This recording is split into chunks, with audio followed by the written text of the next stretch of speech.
Week one of college football is over, and it's time to take a look at a few things from this past week. We'll start with the 10 biggest surprise teams, as well as the 10 biggest disappointments of week one. We'll also take a look at the Nico Iamaleava-Joey Aguilar trade and get an update on that. And then we'll finally take a look at a few notes from the film that we watched, a few players that stood out in week one. We'll start with the biggest surprises for week one of the 2025 college football season. And we'll start with a team that this shouldn't be a surprise, Florida State. Florida State surprised, I think, everyone. I don't even think people in Tallahassee thought that this was possible, especially not the way that Florida State just manhandled Alabama. They took it to Alabama, and I don't think a lot of people saw that coming. A 31-17 win was something that not a lot of people anticipated, and they were able to do a lot of exciting things. Tommy Castellanos backed up his big words, and he has a big game. 9 of 14 for 152 yards passing, so nothing crazy, but you're not expecting him to be a gunslinger. Was very efficient, did a lot of good things throwing the football down the field. He also ran the ball 16 times for 78 yards and one score. He was a big key for Florida State's excitement and Florida State's success. The defense absolutely swarmed Alabama and Ty Simpson. And we'll talk more about that defense here in a little bit later in the video. But this is a defense that was flying around the field. The difference between last year and this year for Florida State was incredible. It was night and day. Defensive effort, defensive speed, everything was there. And their ability to run the football, Gus Malzahn deserves a ton of credit. Tommy Castellanos deserves a ton of credit. And the running backs, which a lot of people were concerned about coming into this year, were able to step up in a massive way to give Florida State this win. The next team is going to be Tulane. Number 2 here. They are going to get this spot because they absolutely took it to Northwestern from the minute the game started. This was a team on a mission. And whether you want to say it was because of the uniform debacle or it's just a team that is locked and loaded already, this team took off.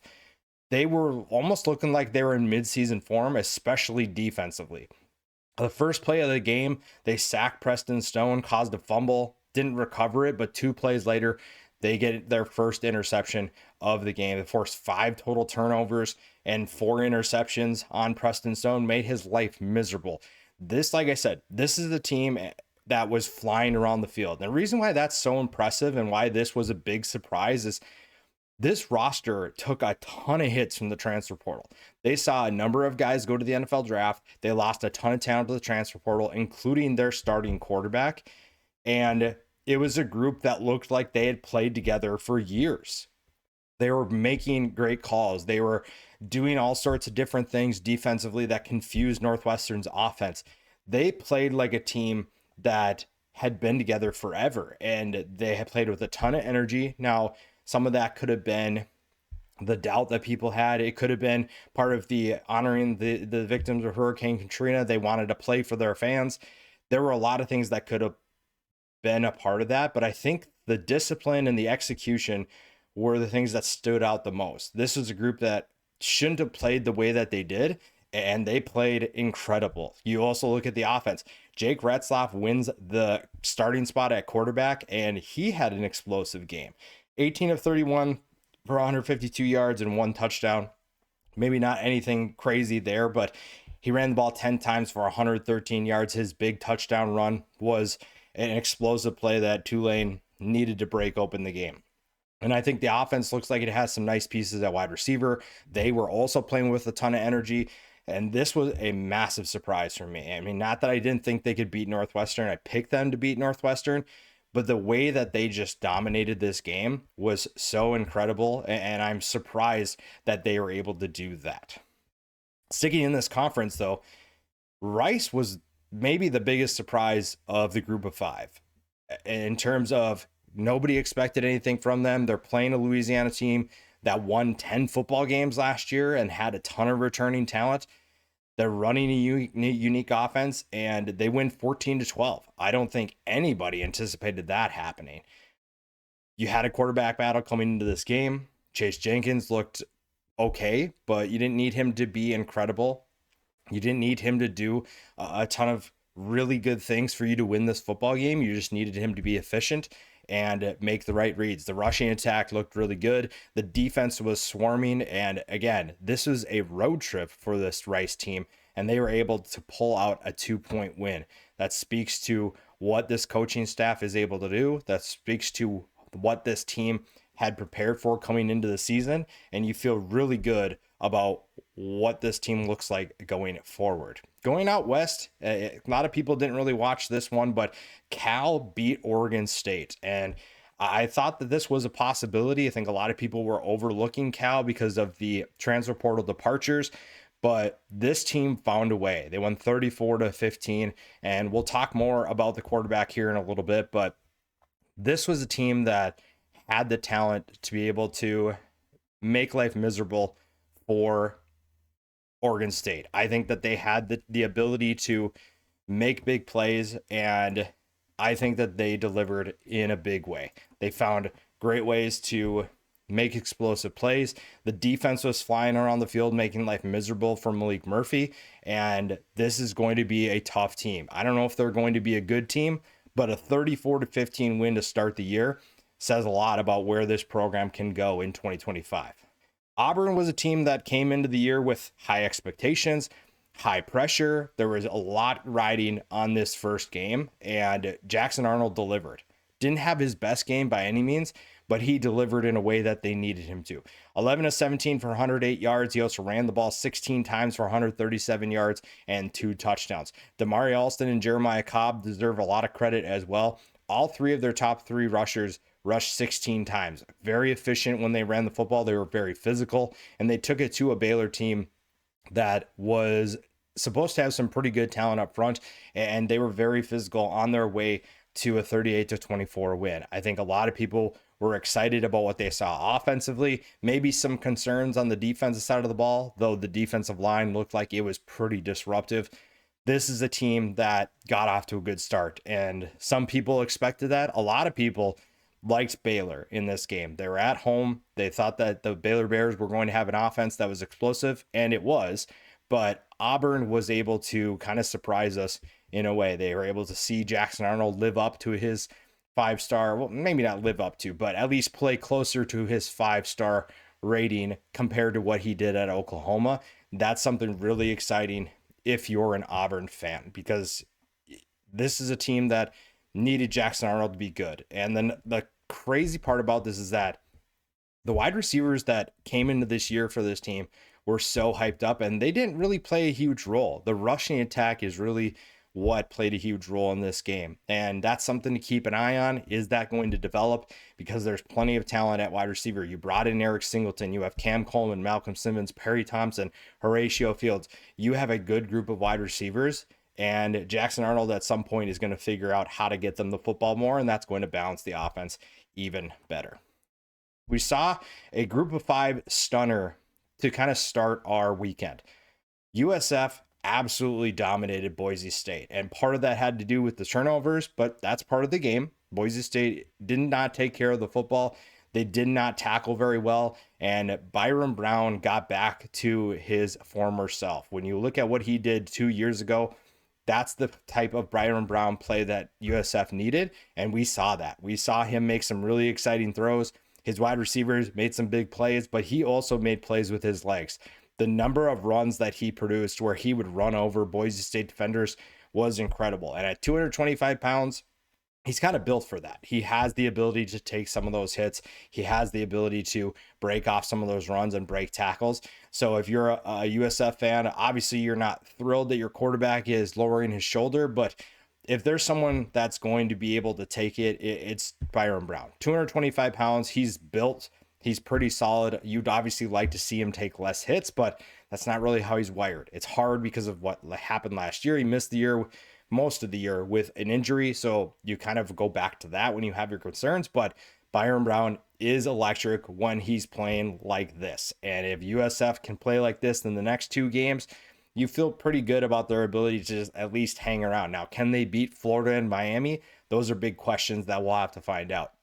Now, the 2 guys that you want to kind of point out on offense besides Brown, Chaz Nimrod had a big game. Same thing with Keyshawn Singleton. Both of them played better than I think a lot of people expected. They weren't household names, even within the USF community. They found a way to explode. They found a way to be explosive, to be exciting, and give Byron Brown those explosive playmakers that he did need heading into this year. Tennessee, for the most part, took it to Syracuse. The score was kind of closer than the game actually was, and this is what you were kind of anticipating. Now, the 26 points you gave up has to be addressed, but the defense also looked like it played better than giving up 26 points. This is going to be an interesting team in the SEC. You scored 45 points behind a new quarterback. The rushing attack appears to be a three-headed monster. Star Thomas stood up. Peyton Lewis had a nice goal line run. And then you also look at what Deshaun Bishop brings to the table. That's a three-headed monster that could be really exciting. The passing attack behind Joey Aguilar, once it got settled down, looked really good. I'm excited to watch that group. I think that they have a lot of potential this year. And if they're able to find some chemistry early, kind of looked like they did, that's going to be really fun to watch if you're a Tennessee fan. LSU was kind of one of the bigger top 10 matchup winners, if you will. A big surprise for a team that lost 5 straight openers, and they go into a hostile environment in Clemson, and they are able to come out with a win. Now, was it the cleanest win? No, not by any means. It was an absolute grinded out victory, and a 17-10 win doesn't exactly give you a ton of excitement, but you do beat a top 10 opponent. You do get a big win. And if you're LSU, you're not going to apologize for that. You're going to feel pretty good about that. You're going to feel like that is a good win. And there were things that surprised us.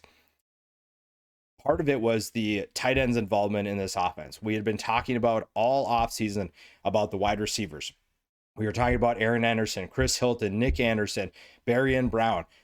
Those were guys that we expected to have a major impact. And Trey'Dez Green was actually impacting the game, I would say, a little bit more than most of the guys. Now, Aaron Anderson had a solid game, 6 catches for 99 yards. Trey'Dez Green, they lined up and tried to exploit mismatches quite a bit. Now, it's clear that there are some things they need to iron out, but that is something that could be a potential weapon. Even Bauer Sharp was targeted quite a bit. That was something surprising that we didn't expect. The defense playing the way that it did. Now, they did have their moments of lapses, but this is a group that played with a ton of intensity. They found a right role for Harold Perkins. The linebackers were flying all over the field. The defensive line actually played really well. I thought that was an underrated part of this defense because everybody was focusing on the secondary, which was really good. And this is a defense that should be better in 2025. The secondary was incredible. You brought in AJ Halsey and Mansour Delane. Those are 2 guys that are so far hits for LSU. They played really well. Once Halsey got onto the field after missing the first half, he was making an impact. That is going to be a really fun defense this year. Iowa State is 2-0, and the second game wasn't exactly a surprise. We expected them to beat South Dakota. I think it was a little surprising to see them not have a hangover game from the game in Ireland, and they won 55-7. The first game of week 0 is kind of where that's more surprising. So this is why they're further down on the list, but we're going to include week 0 right now. Winning 26-23 over Kansas State. A lot of people picked Kansas State to win that game. Iowa State was able to find ways to win in some slippery conditions, and then they are able to avoid the upset, or at least a struggling performance against a South Dakota team that is going to be pretty good in the FCS. So that's something you have to tip your cap to, because their week 0 opponent didn't exactly do the same thing. USC was a little bit of a surprise. And I say that because winning 73-13 was not something we expected. I don't think a lot of people expected USC to score over 50 in this one, but putting up 73 points, and for the most part, it looked really easy. The defense was explosive, extremely disruptive, and Jane Maeva, we'll talk more about him in a little bit. He really stood out as a passer, not just because of his stats, but the kinds of throws that he was making. Then we'll go into the disappointments. That's the surprises of week 1. We'll dive into the disappointments here. And there are a lot of things that if you're on this list, it doesn't mean you're doomed, but there are some things that need to be fixed if you want to get better. Texas is number 1. That shouldn't be a surprise. the Texas Longhorns weren't exactly as sharp as they could be. A 14-7 loss against Ohio State. Arch Manning did not look good. The wide receivers did not have a good game by any means. They struggled throughout most of the game. The fourth quarter, we saw some flashes, but overall, this was not a good performance. Arch Manning is going to have to get better. The wide receivers will have to find ways to create separation. And overall, it has to be a better performance. It has to be a better game. If you are a Texas Longhorns fan, you expect more from this team. You expect more from what this team is capable of doing. And even though it was a top three matchup, you still expected a better performance. And for the most part, it felt like Texas kind of made too many mistakes to win this football game, and now they have to get back on track. They should be able to score quite a few points against San Jose State, UTEP, and Sam Houston, but you're going to have to get ready for Florida and Oklahoma, because right now it looks like those teams are playing with a lot more confidence than you are right now. The other one that should not be surprising at all is the Alabama Crimson Tide. And you can make an argument they should have been the most disappointing team of week one. I would not be opposed to that. Alabama did not look like the Alabama of old, and Kalen DeBoer has a lot of work to do. There was an effort issue. There were guys that weren't exactly playing very hard, and Ryan Williams was basically non-existent as well. 5 catches for 30 yards. He did have a couple of plays where he forced penalties, but overall, he was non-existent. He also went out with a concussion. Hopefully he's okay, because that's a big part of your offense. Now, the one bright spot, if you will, is Jeremy Bernard had a pretty good game for Alabama. But other than that, it was a bunch of struggles. Ty Simpson looked pretty rattled. The offensive line did not have a good game by any means. Florida State absolutely took it to them. And overall, this is a game where if you're an Alabama fan, you probably feel extremely disappointed with the effort, with the results, and it's back to the drawing board. You are going to have to figure things out, because at the end of September, you go to Georgia. And right now, this is a team that looks like it's going to get obliterated by the Bulldogs. That is something that has to get fixed, and you have to fix it against ULM, against Wisconsin. If you can't do that, it's going to be a long, long season. Kansas State is also on this list. That's not really a surprise. Kansas State loses their first game to Iowa State 26-23. And for the most part, that's a loss that it was sloppy. It was a game you didn't have Dylan Edwards. You feel like, okay, there were things that just didn't go our way. We can fix that. But to have to make a comeback against North Dakota to win 38-35, it's not even the right North Dakota, first of all. Not even supposed to lose to. There are 4 Dakotas that you could play, and 3 of them are acceptable to have struggles with.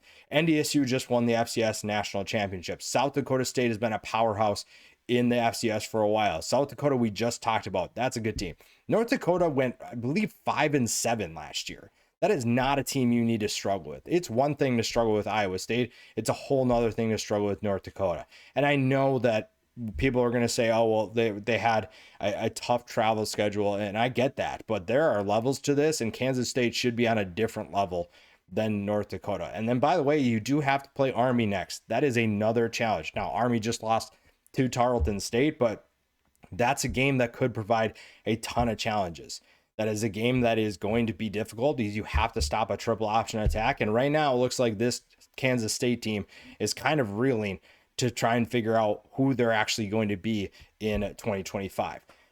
San Jose State, this is a team that a lot of people had high hopes for. They thought they could potentially compete for a Mountain West championship.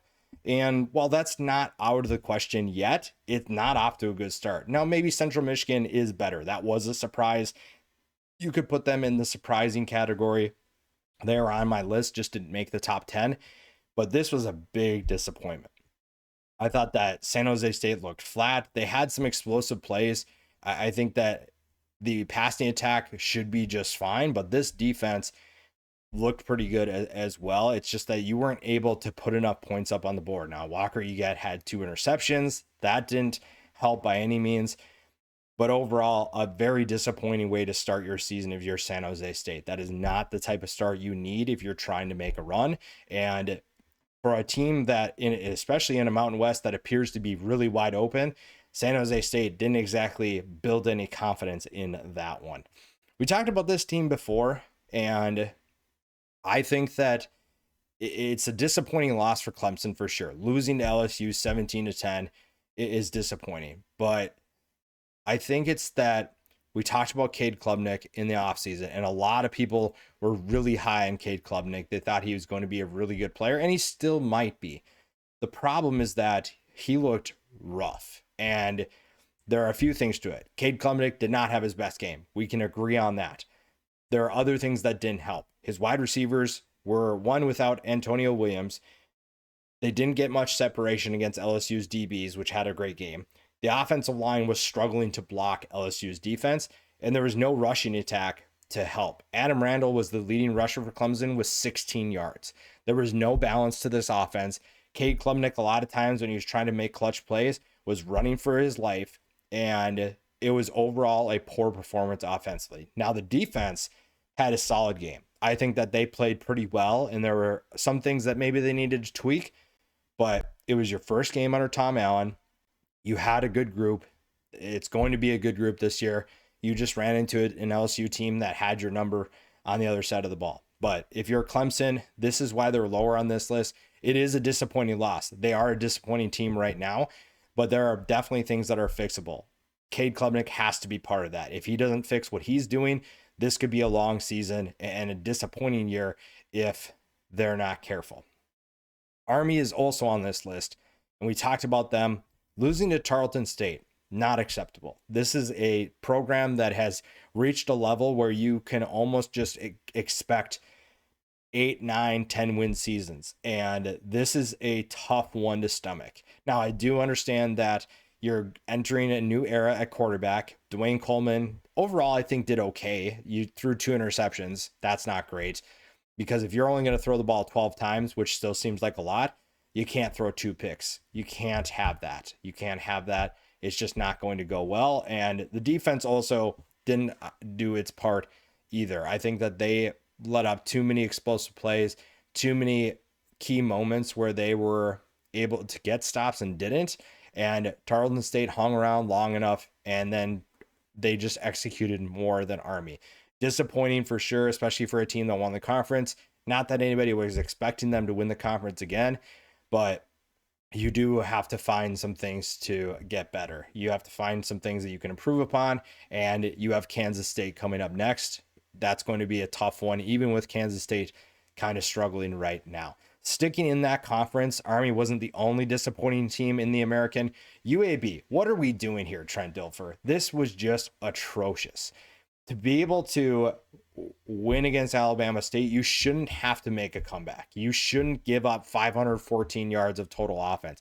Now, the one pass you could give him is that he lost quite a bit of talent via the transfer portal. The other part of that, though, is the comments that he's made about people coming in and taking his players.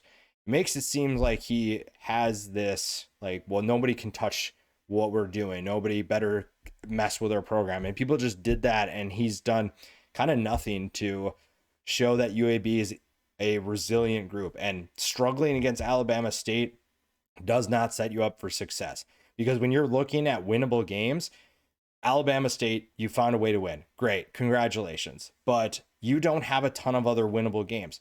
Akron might be better than what we expected. That was one of your games you thought you could win. The other game that you feel confident that you could potentially win is Tulsa. And we don't really know what Tulsa is going to be. They won 35-7 against an FCS team. Not exactly going to take a ton away from that game. But UAB does not look good. UAB is in a bad spot right now, and you needed a comeback to beat an FCS team. Trent Dilfer is in a tough spot, and we talked about kind of jokingly that he might be on his way out, and right now it looks like that may be true sooner rather than later. Now, Boise State deserves to be on this list as well.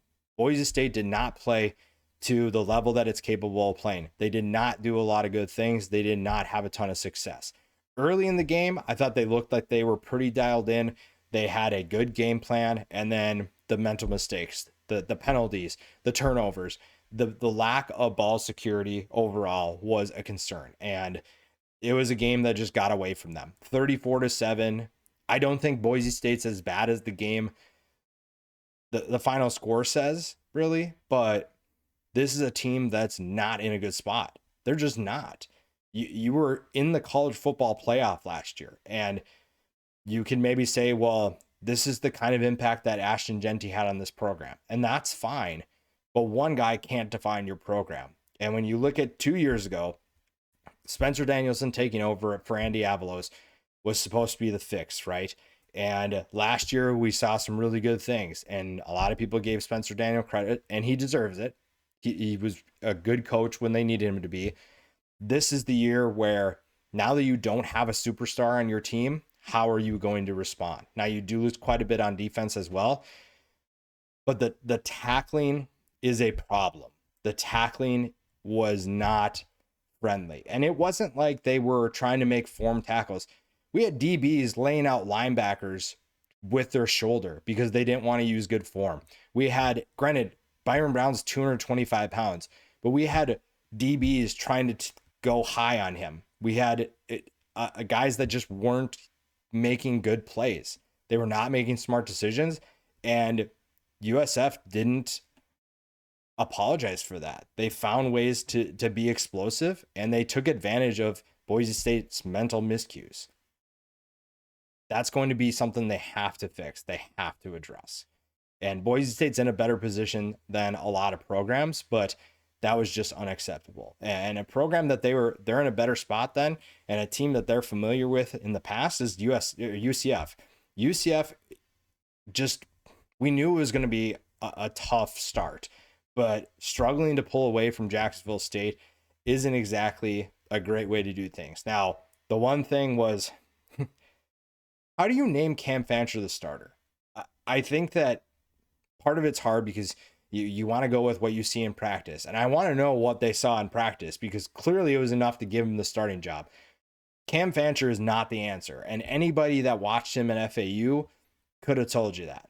Anybody that watched him in his career could have told you that he's not the answer at quarterback.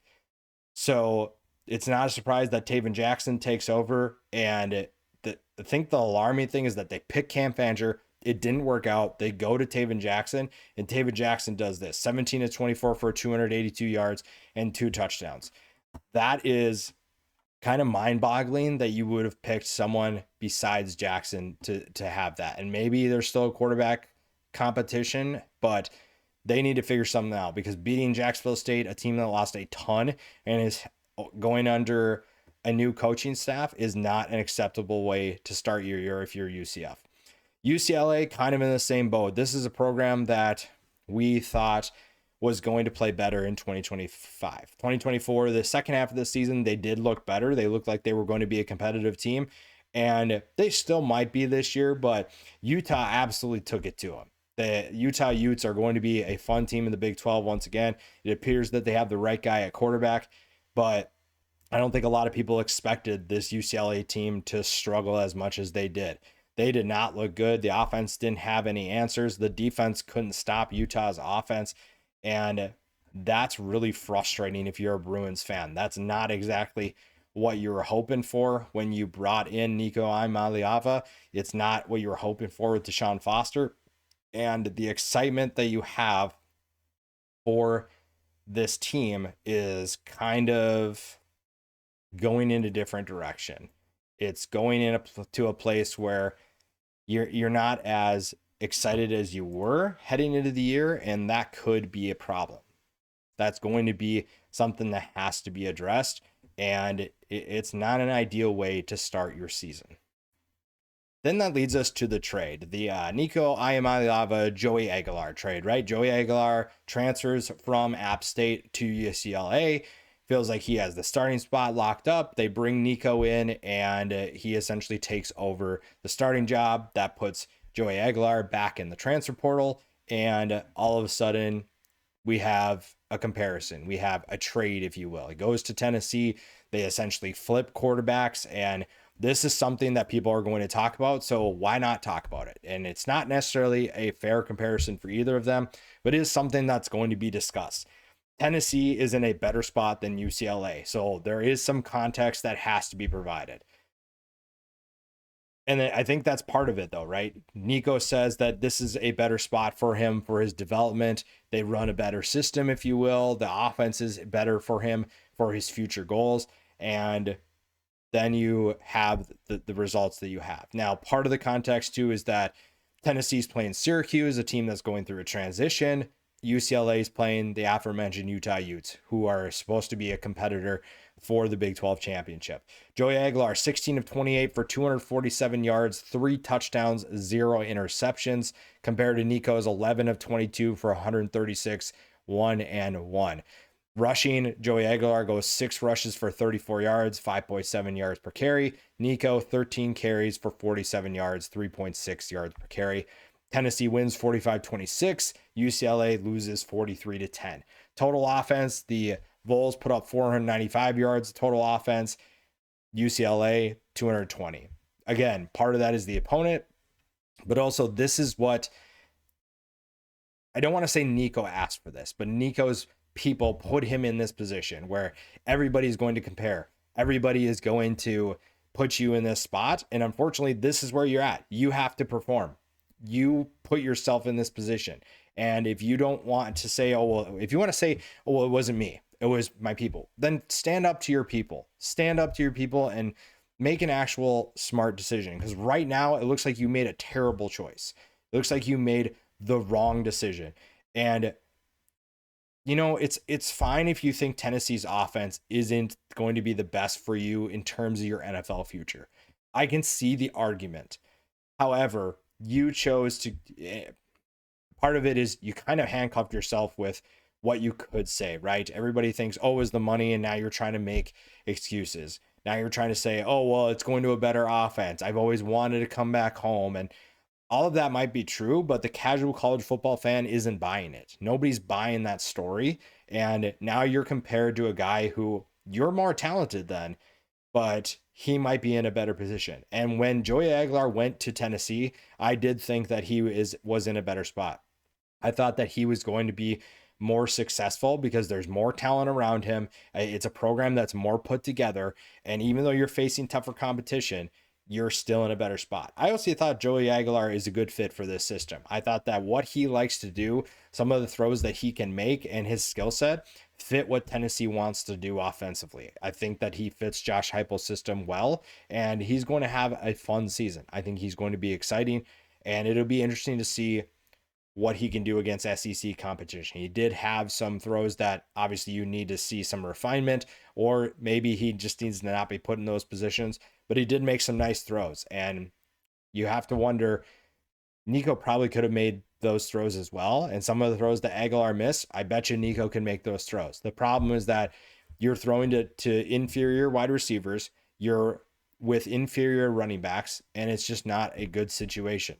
But it is what it is, right? You decided that this was what's better for you, and now you have to figure out ways to win. And right now, it doesn't look good for UCLA. It looks a lot better for Tennessee. So if you wanted to pick a winner, Tennessee's winning that trade by a long shot right now. Finally, we'll go into just a few film notes, watch some of the games once again, got to watch some of the games that I didn't get to see live. And I have a few notes that I'm curious to hear what you all saw and what you want to see from certain players, but these are just the guys that I want to point out. Usman Chroma was great for Florida State. The whole rushing attack for Florida State was great, but Chroma is going to be a solid player for however many years he's with the Seminoles. He is a big back. He's very explosive, runs the ball with a tenacity that gave Alabama fits, and he is going to fight for every yard. And part of that is he's trying to prove his worth. He's trying to prove that he can compete in this offense. And the one nice thing is that Florida State does have competition where he has to show that. He has to prove that he can compete with some of these guys. He's going into a running back room that's deep, and they have lots of uses for multiple guys. So you have to be efficient with your carries. I thought he did that really well, and I thought that he had a lot of exciting plays that are going to help this team tremendously. Going to the other side of the ball, Darrell Jackson Jr. We talked about him in the offseason. We talked about his potential as an NFL draft pick. He has great size at 6'5". I don't remember what he weighs, like 300 some pounds. He has the power in his frame. He has the strength. it all came down to effort, right? And so far, it's only one game, but so far through one game, he looks like a completely different player. He's putting the effort. He's blowing guys back into the backfield. He's able to create disruptive plays by taking on his guy and pushing him back into the quarterback's lap. Or even though he didn't have, again, this is why we don't look at the box score. If you watch the film, he was taking on double teams, triple teams, and he was not moving. Alabama has massive offensive linemen. And the fact that Darrell Jackson did not move on most of those plays speaks to his focus early in the season. His attention to detail, where he knew, okay, I'm locked on with my guy. I see another guy coming in. I have to make sure that I reset my anchor so that I'm able to take on another blocker. He did a lot of good things. He opened plays up for the guys around him, and that's not going to get talked about unless you watch the film. Going to Oregon, Dante Moore, it's very evident already that Dante Moore's arm talent is just different. Dillon Gabriel was an accurate passer, a good player for Oregon's offense. There's nothing bad to say about Dillon Gabriel. Dante Moore's arm talent is just on a different level. The ball comes out of his arm faster without as much effort. He flicks the ball and it's on a rope. Those are things that are going to be really exciting. Kenyon Sadiq is going to be a weapon for this team. And I think that a lot of people knew that already, but we kind of saw that. Montana State had to adjust their defensive game plan because of where Kenyon Sadiq lined up. And he commanded a lot of attention. He commanded a lot of attention that allowed other wide receivers to get on better routes, to get in better matchups. And he is going to be someone that Will Stein is able to scheme up big plays for other guys because teams are so focused on what Kenyon Sadiq is doing. App State, AJ Swan, it's one game, but AJ Swan looks to be one of the better additions by any team in college football via the transfer portal.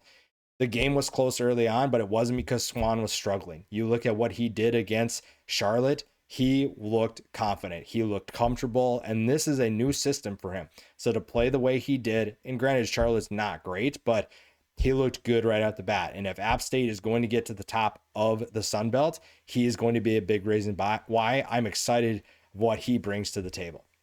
We'll go to the big one, Ohio State against Texas. Watching Julian Sain again, I liked how quick he got passes out. He wasn't trying to be a hero. He's trying to be a distributor. And in a game where big plays were hard to come by, he understood his role. He understood that I'm just trying to get the ball to my playmakers, let them do the work. I think he's going to be really fun. You obviously want to see him take some more shots eventually, but sometimes the game doesn't warrant that. Sometimes you're just going to have to do what you do best, which is distribute the ball to your playmakers and let them do the work. The throw to Carnell Tate was great. That's an explosive play that if you're looking at, hey, we need to be efficient with our shots that we take, perfect example of that. The defensive line for Ohio State played a lot better than a lot of people expected. You lost 4 starters on that group, and the goal line stand against the tush push, that was an incredible work by this group, and overall they played really well. They played at a level that a lot of people I don't think expected them to, and that gives them a lot of excitement going into the 2025 season. Now we go to Cal, and somebody's got to figure out how we're supposed to pronounce this guy's name because I feel like I'm going to botch it every single time. But Jaren Kiawe Segapolutele is going to be really fun. Well, he's a lefty. That's something different. But this kid he's young, he's talented, and it felt like every time I looked up, he was making some sort of incredible throw. The accuracy is very obvious. He's obviously got good chemistry with his new wide receivers coming in from Oregon. It's easy to see why Oregon wanted him, and it's easy to see why he transferred because of what they have. And he'll be really fun. Now he's a young player that eventually is going to make some mistakes, but so far he looks really good. The arm talent is there, the ball placement, everything looks really good. We talked about Joey Aguilar. I thought that he looked pretty good, settled down early on, had a few throws that were kind of just not great. They were missing high. They weren't great. They were making his guys jump for it. And he settled in nice.